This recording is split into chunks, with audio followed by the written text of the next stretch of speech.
அழகான ஒரு காட்டில் லியா குருவியும் காயா என்கின்ற பெண் காகமும் அவிசா என்கின்ற கிளியும் டியா என்ற குருவியும் நல்ல நண்பர்களாக அந்த அழகிய காட்டில் ஒற்றுமையாக வாழ்ந்து வந்தார்கள்.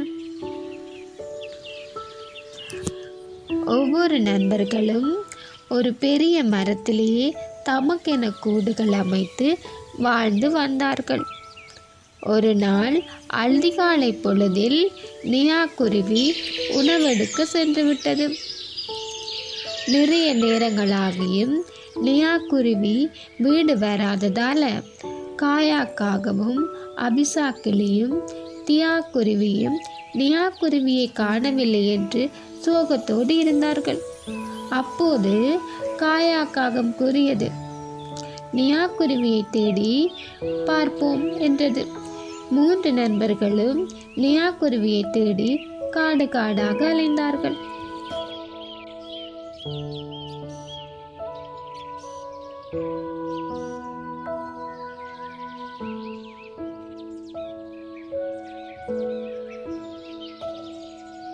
தேடி அலைந்து நீண்ட நேரத்துக்கு பின்னர் லியா குருவி நீரில் தத்தளித்துக் கொண்டிருந்தது. இதை அபிசா கிளி கண்டது. உடனே 3 நண்பர்களும் சேர்ந்து லியா குருவியை காப்பாற்றியது. பின்னர் அனைவரும் பறந்து வந்து தாம் வாழ்ந்த காட்டில் ஒன்றாக இருந்தனர். அப்படியே காலங்கள் கடந்து சென்றன.